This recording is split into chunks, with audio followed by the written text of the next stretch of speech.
The scrap metal recycling industry has always run on hustle, trust, and sharp instincts. This is the podcast for traders and operators who want to get sharper without losing their scrappy edge. I'm Stu Kagan, bringing you insights and stories from the people shaping the future of our industry. This is Born Scrappy.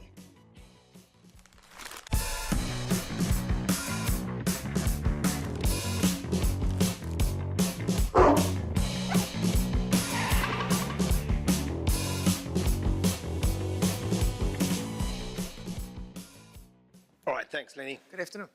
Yeah, lovely to see you again. Okay, guys, so this is the Born Scrappy podcast where on a weekly basis I interview some, I used to always say some goats from our industry, the greatest of all time, some really great people that have done some wonderful things. But unfortunately, we couldn't find anybody like that. So we're going to have Lenny on today. Just being funny, bro.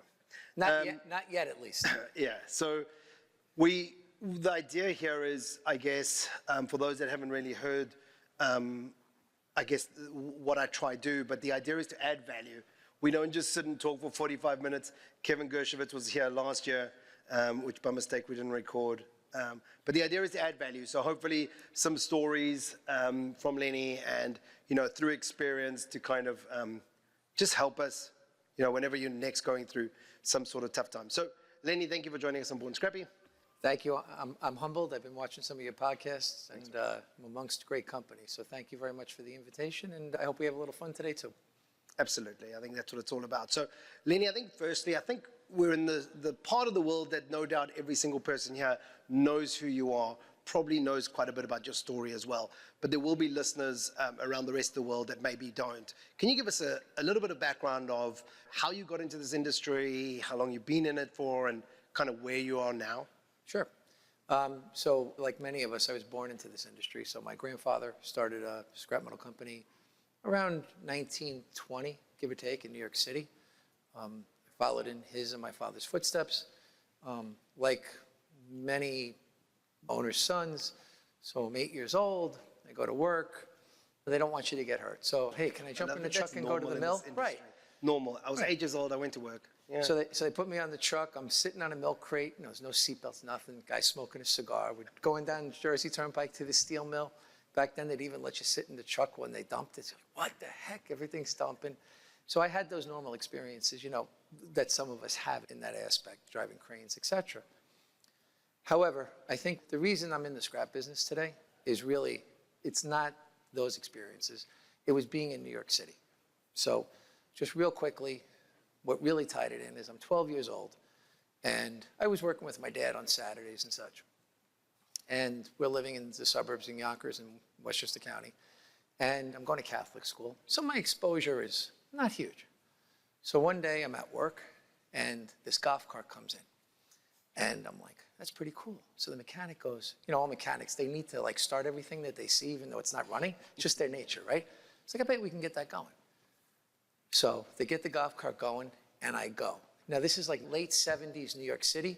So it's a real-life Martin Scorsese, Spike Lee movie. New York was my backyard, just for that 3 or 4 hours. I would be, if I got too far, the cops would, because everybody kind of knew each other a little bit too. Cop car would come and be like, you got to go back, man. You're going to get yourself killed on the highway. I'm like, yeah, no problem. So really wanting to go back and continue to experience that fun was one of the main reasons I kept going back. And then I was enjoying the work too, but it was also just to see the great melting pot that was New York City, right? I mean, you're just meeting people from all walks of life. It was a Seinfeld episode with Taxi, with you name it. It was just, couldn't believe it.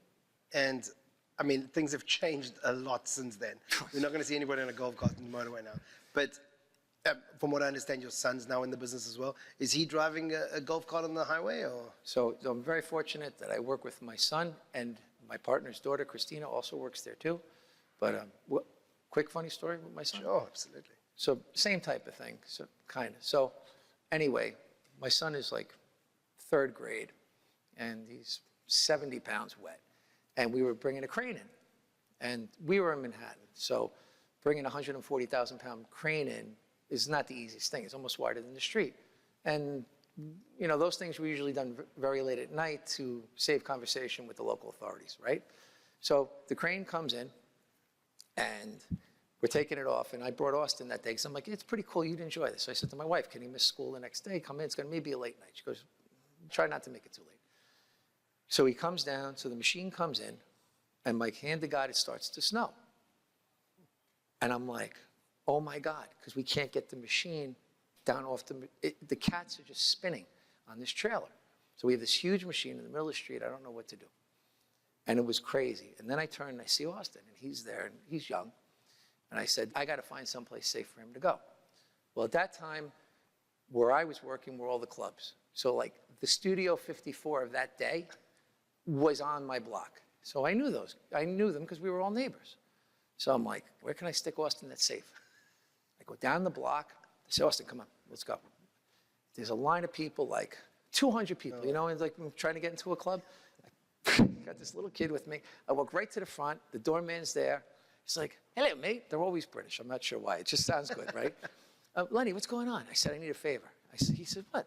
I said, my son's here. He's like, oh, nice to meet you. I said, you got a spot he can sit that's safe just for a few minutes or God knows what? I got a bad spot down there. He goes, yeah, man, I'll get some of the waitresses and we'll bring them in. So they come out, they pick up Austin. I said, just go do whatever they say, go inside. And I knew them a little. So fast forward, we finally get it off. It's like an hour and a half later. I say, oh my God, where's Austin? I forgot he was even with us. Like, crap. I go running down the block, cut the line, go into the, see the doorman. He says, oh no, he's in the back by the bar with the waitresses. He's doing fine. I walk in, Austin's holding court. Everybody's sitting there. I said, Austin, come on, it's time to go. And he goes, I think I'd rather stay here, thanks. So that was kind of his baptism into those type of experiences. Yeah, well, I mean, I would also want to join the industry if that's what I was treated to. Yeah. Yeah, that's fun times.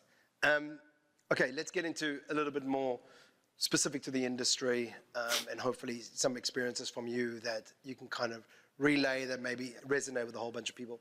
Can you think of any, I guess, experience that you've had, whether it was a deal or a transaction, which was really tough at the time, but was one of those kind of things that I know I'll never do that again. And it's kind of the thing that sticks with you and it helps teach you and make you a better leader, a better person in the industry, etc. Very clearly. So like I said, I had worked a family business for 3 generations, and it came time that the business was closing. And I was at the time, it's about 12 years ago, so I'm 46 at the time. And and it was planned. Like you knew things were coming to a halt, but you always think about what you're going to do when those things come, and then they come, right? So I'm at this position in my life where I'm 46 years old, and I needed to keep working. And I wasn't going to start a new career at 46. I had already committed my life to the scrap metal business. I knew what it was. I liked it. It provided for my family, provided for our employees. So I made a decision, like, what was I going to do? And it's funny you even said, that you weren't going to make again. So it was conscious to me, like, okay, whatever move you make, I hope this is the last move, so to speak, So I was jockeying around in my mind and trying to figure out what I wanted to do. And there was a gentleman that had a yard in Brooklyn named Wayne King. And Wayne and I were friends. We didn't talk that often, but we knew of each other, and our families had known each other for many years. So I was doing some business with him, and he was letting me store some material there, like a box or two or things like that. So one day I was sitting, and I really was trying to figure out what to do. Like, I wasn't really sure. Was I going to go to work with somebody? Was I going to open my own yard again? What to do? And so I went out. And I once said to say thank you. Like, Wayne really was doing the right thing, and I wanted to go out and say thanks. I really appreciate what you're doing. So I went out, and we were having lunch, and he said, well, what are you thinking? What are you doing? And from that conversation came a couple more, and Empire Metal Trading was born, and Wayne and I started a new chapter in life together. And we're going to keep it that way for a while, and we're blessed to have I have my son there and his daughter Christina, and it's a good thing. Was there anything about the actual, not necessarily the physical transaction, but the actual experience that was kind of a lesson for you? Maybe it was from what happened before. Where was the lesson that we can all kind of go like, okay, I can see, I shouldn't do that before. Maybe it's, in your late 40s and it's like, make a decision that's going to be with you for life. I don't know what it is. For me, it was have faith in yourself. I knew what I was capable of doing, but I played it close. It was, I don't know if it was a generational. We didn't have debt. We didn't leverage. I don't want to say it's a different, everybody lives in a different era, but it was a different era. So for a long time, that was my thought. And the decision that really changed me on that was, for the first time, I consciously said, I'm going all in. To hell with it. Like, this feels right. Wayne and I are friends. We have the same vision of what we want for the future, and I'm going all in. And there weren't many times in my life where I went all in like that, where I was like, okay, I'm doing this. I'm confident. And I think having that, it was almost like a jump start for me, and that was the big difference for me at that point in my career. I think there's the term burn the boats. I've also heard burn the bridges. And it's kind of like, it means when you get somewhere, you don't have the option to go back. And it's kind of like being all in. On the weekend, I was sitting with a young entrepreneur who was at an event with me, and I asked him what he was building. And he told me what he was building, and then he said, but the good thing is that if this one doesn't work, I've got these other 2 projects that I'm working on. And then he told me he was trying to get investment. And I had to kind of explain to him that nobody wants to invest in somebody who's just kind of unsure about, maybe I'll do that, maybe I'll do something else. I definitely have to say that all my life, when I'm all in, I have the best results. When I'm considering that if this one doesn't work, I can do something else, it's just too easy to pull out. Would you agree with that? 100%. I mean, I'm a universe guy, right, so to speak. So my thought process now is, make it real, make it happen. But that doesn't happen overnight. It takes a lot of life experience to get to that, and that's what works for me. Excuse me. Sorry to the mic guy. But so, however, no, I agree 100%. Yeah. That's something. And don't look back, like you said, Just get a vision, see where you want to be, and just keep going towards that goal. Put it in the rearview mirror and keep moving forward. One of the questions I like to ask is, can you think of a deal that you've done before that was maybe a great deal, but maybe it's this transaction that you're talking about now, but is there a deal that you've ever worked on or done? And I can think of a few I've done where I bought a demolition parcel, and I thought it was all structural steel, and we found like hundreds of tons of copper cable underground. It's like, well, that worked out well. Is there ever a deal that you've done that you like the Scrapman version of Landman? Yeah, it was all underground, exactly. I do. So years ago, early part of my career, I would go to the same diner for breakfast every day. 6 o'clock, 6:30, something like that. Same time. I was pretty routine. So every day I'd go in. And one day I went in, and I was 10 minutes early from my normal time. And this gentleman walks in that I knew, that had a company that I used to do business with, and then we didn't, but I knew him from a long, long time ago. And he's looking at me, I'm looking at him, say each other, hello, how are you? Good to see you, how are you doing? I said, I'm good, how are you? Good. What are you doing? Oh, I'm still in the scrap business. I'm still in this business. Okay. And that was it. And I'm like, wow, I had wanted to buy, from this company, but I just didn't have it in, so to speak, or I hadn't in contact. And here's this guy who's working for this company that I knew. So the next time I come, I start going to breakfast 10 minutes earlier. I notice that's what time he comes every day. So one day I approach him, and he said, Lenny, you're a good guy, I appreciate it. He said, we have something going on right now. I said, no problem. I went there every day for 3 years, 10 minutes early, maybe 2 or 3 times a week. Hi, how are you? Good. Never said a word. And then one day he turned to me, he goes, do you have a few minutes? And I said, sure, that'd be nice. But I never brought it up again. But for 3 years, give or take, I went every day just because I'm like, I can make this happen. I'm guessing you landed the account and all went fantastically well. Yep. Like, I'll just finish your sentences for you. That's fine. But I could not give up the opportunity just because I had to wake up 10 minutes early. Yeah. Do you know what I mean? No, absolutely. I know what you mean. Earlier. That's awesome. Sounds like it was meant to be as well. Like, locked up in a coffee shop. And turns out to be one of your best deals. That's awesome. It worked out. Do you believe in collaboration in this industry? So yeah, you and your partner have collaborated. You guys have built something great. Is there any other form of collaboration that people can utilize in the industry, whether it's being more part of the associations or reaching out to maybe not your neighbor down the road because you're probably competing aggressively, but maybe in another town, and whether it's equipment or whatever it might be? 100% why we're here, the trade organization. I really never realized the importance. I always knew of it. So I always knew of the trade organization. My grandfather was a part of it. My father was a part of it. I was a part of it. There were years I was involved, there were years I wasn't. And then you realize like so few people are doing so much for so many. So you can't complain about things that aren't going your way. And, well, you can. But for me, I was like, how can I complain if I'm not going to be part of the solution? And that was one of the reasons I started getting involved nationally about 10 years ago, give or take. I became chapter president by the graciousness of the other gentleman in our chapter. And I stuck with that for a while, and then I stayed with some national positions. And it was really through that exposure to outside of New York. You know, when you're in New York, it's singular, right? I mean, for me, sometimes you feel like you're the only place in the world. Like, how can any place else exist but New York, right? Just has that way. Then I went out and I met all these new people who had different ideas and yards in different places in different countries. It was like almost that feeling that I had when I first went to New York City, where there was like this whole world I had known of but never experienced like this. And from that experience, I realized how important it is to collaborate with everybody, including the people in the businesses in our areas.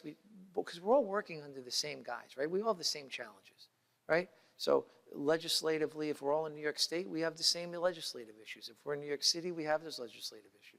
You know, there are so many issues that we do need to be together on. As much as we may compete, we also need to work together because we need to keep, we need to keep going because what we do is such an important and vital industry in this country. You know, the jobs that we give, the work that we do, there's not a lot of it left, so we need to keep going.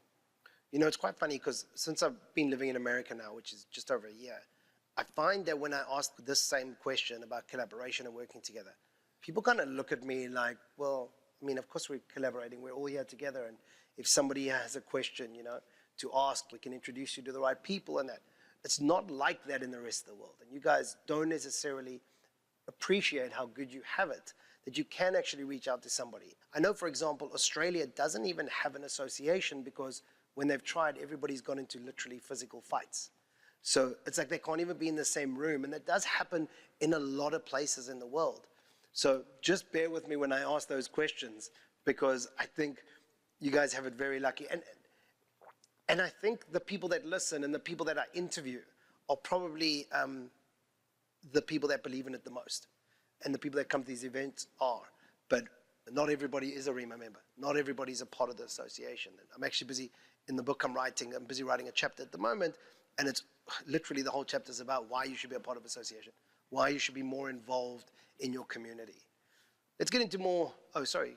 Well, just as a quick footnote to that, I agree with you, but I will tell you one thing, and this is from personal experience, and many of my fellow New York members can agree. When something happens and everybody thinks that their business is going to be out of business, you didn't even realize how many people were in your business until that phone rang. And then what's the call? What are we doing about it? What are we doing about it?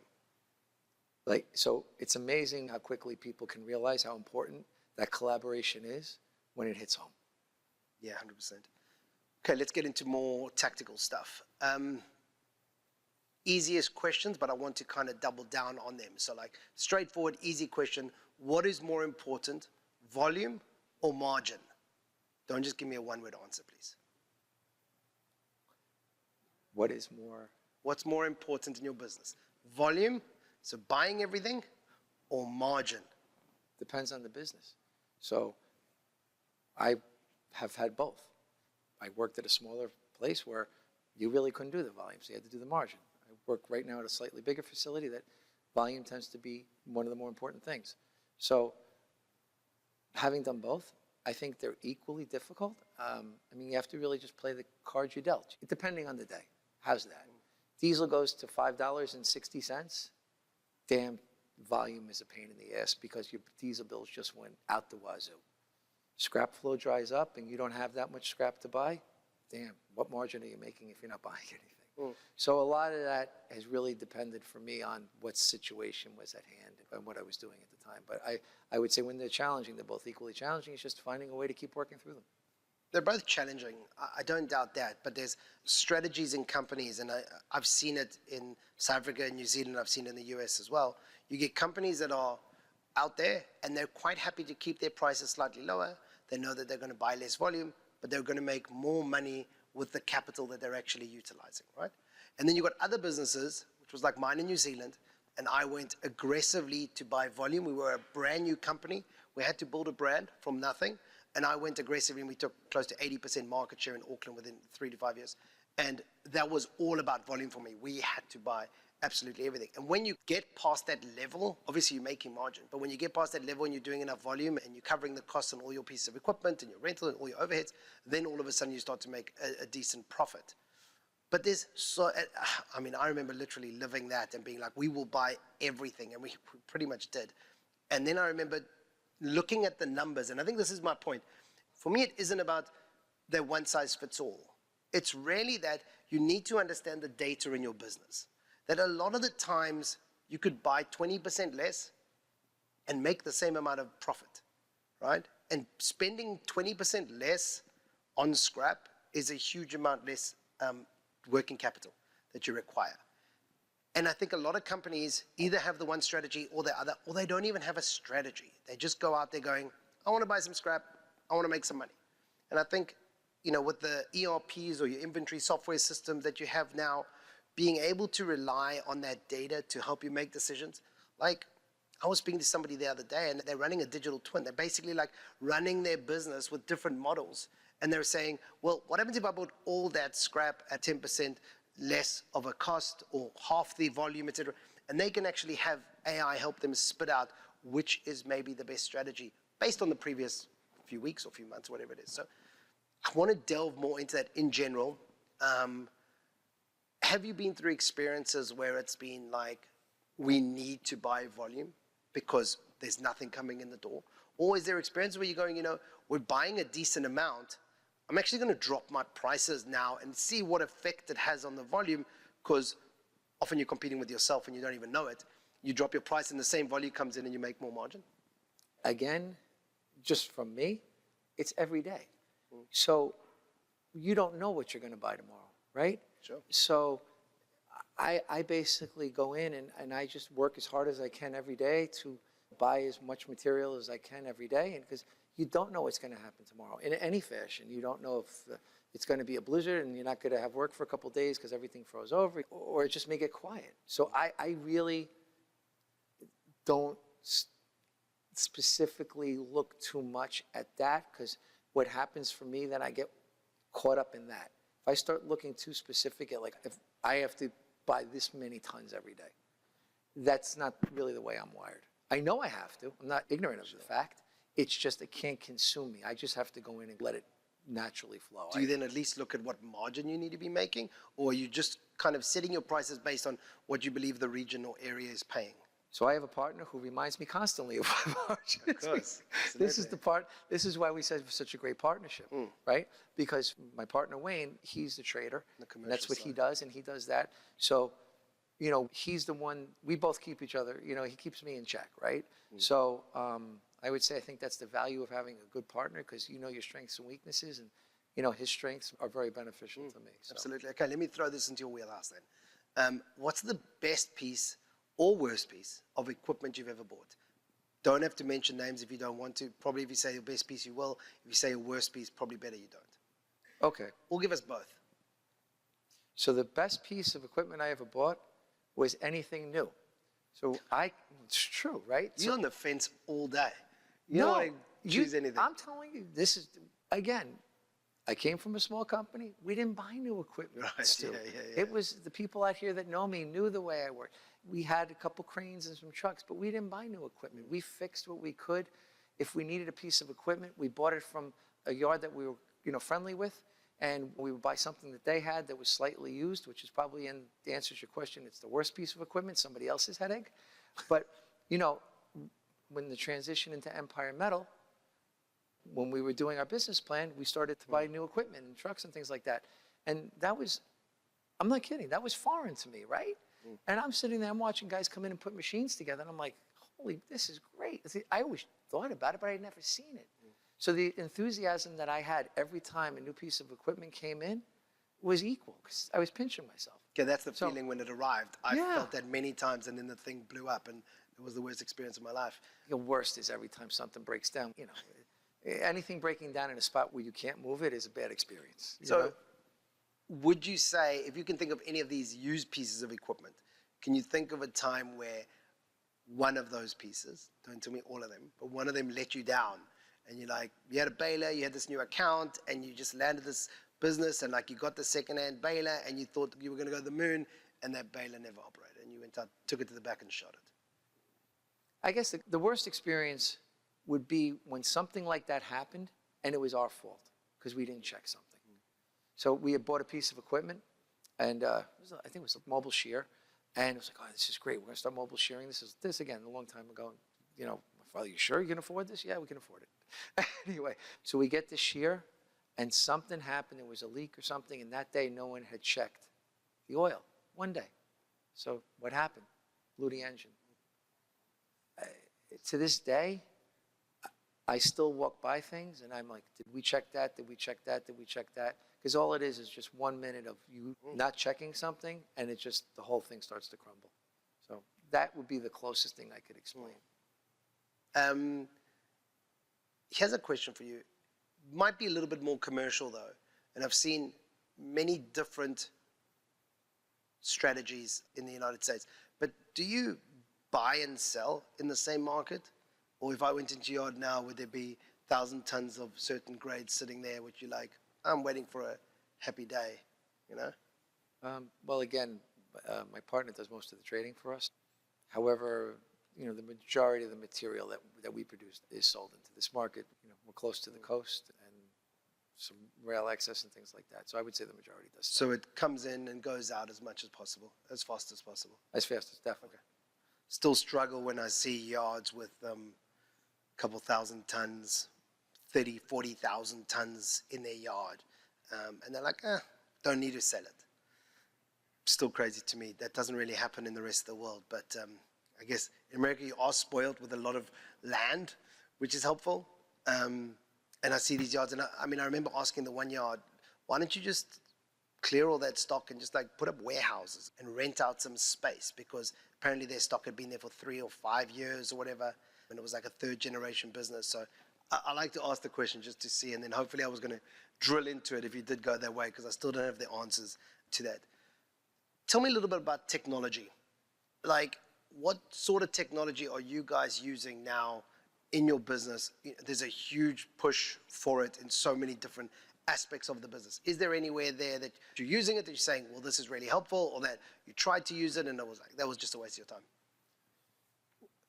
So herein lies the advantage to having younger generations work with you, right? So, you know, technology and I are kind of like golf. We don't necessarily get along that well.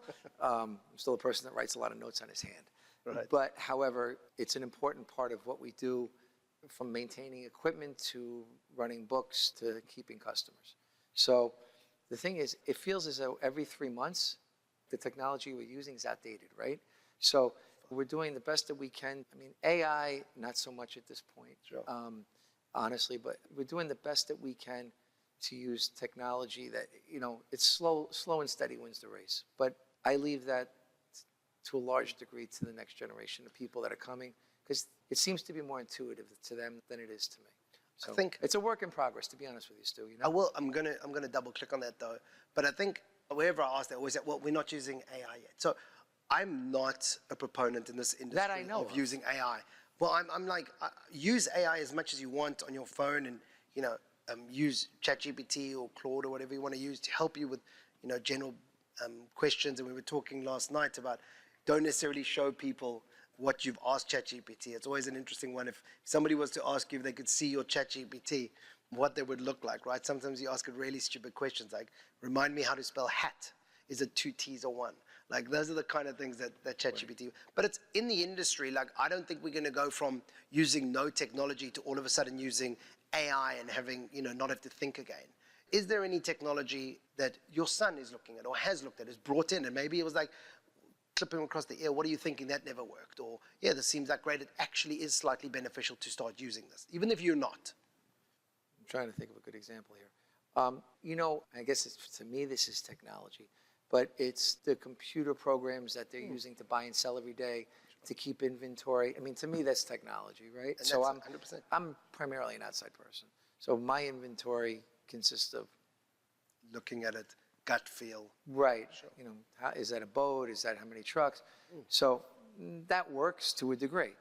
So, but what I like what they're doing is, they're running spreadsheets and they're saying, okay, this is how much non-ferrous we bought versus ferrous. This is what our profit margin was. So they're using technology and new software. I would say for us it's software, right? New software, Sure. abilities to, when's the last time we bought from this customer and, Yep. and things like that. So they're really running point on using that. And I don't want to say I'm hands off, but I'm happy to see them moving forward with it. And I have total confidence in their ability to do it. So it makes me comfortable for the future. But I think you got to be careful. You don't want to move too fast, right? 100%. So, that's think- just my, I think when I talk technology, that's a perfect example. I'm not talking about anything else mind-blowing. I'm just talking about having the data at your fingertips to be able to make better decisions. And what's really interesting, and I was writing this just the other day, is that I don't say to people use technology for the sake of using technology. I say it because your generation are not going to be around forever. And your generation, sorry about that, you guys can rely on gut feel because at 12 years old, you're driving a golf cart around and you can identify the different grades by smelling it, right? 100%. The next generation went to college and has, not that you didn't, but spent their time in college and maybe went out and spent 5 years as an attorney or 5 years as an accountant and then joined the scrap company. And although we all say our kids are really getting trained the hard way and they're spending all the time in the yard, I've seen it so many times, realistically, they're spending no more than 6 months actually in the yard, whereas you probably spent 20 years. So you can rely on gut feel. The next generation can't rely on gut feel. And we're not doing anything wrong by bringing them through that way because they're going to come through with other skills. And, it's great to have an accountant, a son with an accounting degree, and great to have a legal background, all that sort of stuff.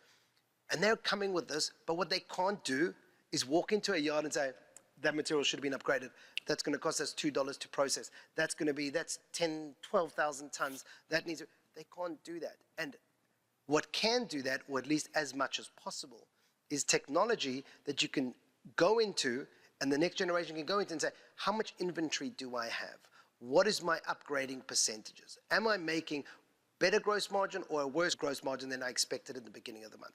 All of these sort of things. And that's why you'll hear me talk about technology. I believe the industry needs technology for the next generation. Like when I sell my product and I deal with like a Lenny, I'm not even trying to convince Lenny. Lenny's been around for long enough. He's got every relationship. He knows who to sell to, all that. But the next generation doesn't have those things. And that's where there will be much more of a reliance on technology. And, it leads me to my next question, which is, from your vantage point, what do you see then, and this isn't about technology in particular, what do you see the next 10 years looking like? So if you could see 10 years into the future, what does this industry look like? And that's a vast question. Go wherever you want with it. how about what I'd like to see? Okay. But then I'm still going to ask you what you think you will see. Well, I think I'm going to answer this tying into the same way. And this is close to my heart. So like I said, I'm outside all day. I would say my real dream is here. So we get in a car, and that car tells you when you're veering out of your lane, tells you how close you are to the guy in front of you. I get in a crane, I spin to the right, it doesn't tell me anything's to my right, whether it's a pile, a person, a truck. So I really hope in the years to come, and what I do see too, because, first and foremost, safety, is the technology, AI. Can it decipher between a pile of scrap and a person? Should be able to. Seems to be able to in a lot of other ways, right? They can take inventory with livestock. They can tell a goat to a sheep, or goat to a cow, or whatever. No, but it's true. Sure. So why can't they? I understand it's a different size thing, but in theory, we should be able to make our workplaces safer, more efficient with technology. That's where I see in 10 years. I want to jump in. I'm going to be rude this time and jump in. I'm just it's visiting. now. It's now. So if any of you guys are going to Vegas, my wife's moderating the AI talk. And right now there is a company called iRide, I like your eye, and they are in mining industry, they're in the waste industry, and they'll probably be coming into the scrap industry. And what they do is literally they're on your equipment, and as soon as you're going to hit something, it stops. So if there's another piece of equipment, exactly, they now do it in mining. if there's something that's going to connect, if there's any sort of injury, if there's a person or some whatever it is, it has sensors throughout the piece of equipment, it learns through AI, and it knows exactly where to move and where not to. So that's a ready, which is very exciting. And what was the other thing that you said? Inventory, sorry. So right now, Georgia Pacific use a drone system to do their inventory, which I only found out 3-4 weeks ago from a friend in Austin, a new friend, who works for the company from Austin, and they use drones, and on a monthly basis, they check the inventory for Georgia Pacific. I'm like, a year ago, I've always said that you can't tell inventory, because you just can't, because you don't know what's inside the pile. How do you but it's now actually happening, which is pretty crazy. So 10 years, if you can imagine, that's what you thought 10 years looked like. If I told you that that's next year, you're going to tell me 10 years. None of us can even imagine what 10 years is going to look like. There you go. Yeah, Yeah. it's pretty wild. I've got a panel, the Yard of the Future, and we're interviewing the guys that are making robotic dogs. Now they walk around yards. I don't know if you guys have seen them. And they're not security dogs, but they walk around your yard identifying any sort of hazards or any issues at all times. So you now have robotic dogs that just cruise around your yard, and they can tell you if there's a pile out of place. It can even learn the grading. It's like that material shouldn't be in there. And it just sends, from what I understand, it like sends warnings to your phone if it picks up something. So you'll never sleep now. Yeah. Well, hopefully you sleep more. Like hopefully the Yard of the Future gives us more time. Ding and ding and ding. Yeah. Yeah, no, 100%. Talk to me about dealing with new partners. You know, you made a really big decision in life to join somebody. Like, people here, whether they've done it already, or going through it now, or are going to do it in the future, are going to have to make a decision to partner with somebody new. And that could be buying a piece of equipment, buying a piece of software from these guys. That's a partnership, because you're going to be dealing with these guys for a long time. Buying a piece of equipment, that's a partnership. But then you went even bigger, and like you went into business with somebody. What is kind of like the checkbox? What are the things you need to do when you're getting into bed with somebody, getting into a partnership? What should go through your head? I think the first is to like them as a person, right? Because if you're going to be going into partnership with somebody, look, it's like family, right? There's always challenges and everything. Sure. But at the end of the day, if you're friends, you get through it. I mean, it happens in every walk of life. So first and foremost is just you want to be friends, and you want them to grow with you, right? So you have like the same vision. So the first thing was really for me just to be in business with somebody that I liked and that I respected. And from that, then you become family friends, right? Like we're friends as families now. Like it's grown naturally. So to me, that was very important. Somebody that has the same vision. Again, you don't want to be with somebody who's exactly like you, because it doesn't work. Then everything you're butting heads all day. The way I work, the way I was thinking to move forward is you want to have the same vision, the same goal. Because then even when the challenges come, it's okay, because you're still looking at the same spot, at the end. So to me, that really was the most important thing. I mean, to be friends, like them as a person, have the same work ethic, right? One of the most important things to me are employees, right? I mean, the guys that we've worked with 30, 40 years, to be with somebody who feels the same feeling about his employees. So all of a sudden now, all those like little things, they come naturally. We're not working to solve that. What are we working at? We're working to grow our business and face the challenges that we do every day. All the other things, they're all okay. I think one thing I want to throw in there, which you were kind of getting at when you were like, have the same work ethic.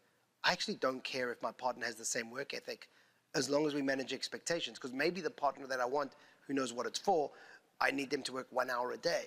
For me, it's about managing expectations. If you go into a partnership with somebody, just be very clear they know what is expected. You've communicated what is expected of you, and you've communicated what is expected from them. Because and also plan for the divorce, I always say. So like, have that discussion. When shit goes wrong, how are we going to manage this? Do we need legal agreements up front, or whatever it might be? But managing expectation is vital, because if we agree that I'm working half day and we're going to have this great partnership, and in 6 months' time you're really upset because I'm working half day, right? It's like, well, we dealt with this when we went into this partnership. So if there's anything that you feel could be an issue, whether it's buying a piece of equipment, whether it's buying software, whether it's working with a brand new buyer, like I want you to buy all of my electric motors. Well, that means that when I need a price, I need you to reply on that call. Like, I need you to reply to my messages. I need this from you. And if you can't give me that, well, then I'm probably going to leave and go find another buyer. Like, it's just manage expectations, and both of you should know what's expected. 100%. And just, I guess, to clarify a little bit, for me, from my version, work ethic's not the hours worked. Work ethic is, what is your goal? How do you treat your employees? How do you treat your business? How do you plan on moving forward? I don't look at it as like, you shouldn't need to count the hours worked if you're working as hard as you can to get, because everybody is a different way to work, right? Sounds like you should run a tech company. No, you want to work harder and smarter, right? They're not separate. It took me a long time to figure that out too, a little bit, everybody, but it's true. So that's just to clarify, that's what I mean. It's working together to achieve a goal. We're going to run out of time, so I'm going to quickly end with one more question, then we're going to hit you with the quick fire ones. For a 20-year-old listening right now, or even, and I'm going to link 2 questions. What is the advice you would give a 20-year-old? And the other question was going to be, if any of these listeners right now, what tip could you give somebody to optimize their business? Okay, so a 20-year-old, go into any other business. No. Look, what I would tell a 20-year-old is 51% of the day, do something that you feel good at, that you're confident at, that you like. The other 49%, do something that challenges you. So at the end of the day, you've learned something new, but you don't feel defeated. You want to challenge yourself every day, but you also want to feel good and confident to go after another goal the next day. So to me, that's the quick advice I would give. And the second, optimize your business. That when you're dealing with everybody, whether it's customers or employees, always know that you don't know what's going on in somebody else's life. Everybody's got something going on, and I think one of the most important things I've learned is you just never know what's going on in anyone else's life that minute, that day. So always keep that in mind when you're dealing with anybody else. And, to me, that's optimizing your business. Understanding the person that you're speaking to, whether it's an employee, a customer, a legislator, or a police officer. And just know, you're not sure what's going on in their life right now, so take it with a grain of salt, and it'll go through, but you just don't know. Yeah, I love both of those. Both haven't heard that before in the show, and really like that. Thanks. Now we're going to hit some quick fire rounds, get to know Lenny a little bit better. Favorite TV show or movie? Favorite TV show, I would say old school Twilight Zone. Semi-old school Seinfeld. But you're saying the movie old school. I'm like, great no, movie. Old school, I don't know how many guys here know the Twilight Zone, but probably most. Yeah. Sorry. Anyway, David Twilight Cosby. Zone, Seinfeld, definitely, and modern day Landman, just because I'm sure we all have that experience where every 3 seconds, what happened? What blew up? What plane got there? 1 second, what would you like for dinner? It's real life, right? Absolutely. So I would say that. Favorite place to visit? Favorite place to visit? Rome. The last time I went, there's 4 major basilicas in Rome. And just, I've visited very few places that I've ever gone in and could just feel the aura of 2,000 years of my religion. Have you got a favorite book? I read biographies. So what happens is if I see something I like, I'll read it. So if I pass a building and I see the architect, I read it. Right now I'm reading Shelby American because I saw Shelby and I'm like, that's a pretty cool car. I wonder how he did that. I don't necessarily have a favorite book, but I do like reading about how people got to do something or build something. Have you read Shoe Dog? No. It's the story of Phil Knight, who started Nike. I'm not going to tell you how it ends, but I think he does all right for himself. I think so. It's a great book. All right. I got to end with favorite quote. Do you have a favorite quote? I do. When going through hell, keep going. Awesome. On that note, Lenny, thank you so much for being on Born Scrappy. It was a pleasure. Thank you. Thanks, guys. Thank you. That's it for this episode of Born Scrappy. If you have any questions, stories, or topics you want us to dig into, send them my way. Until then, keep it scrappy.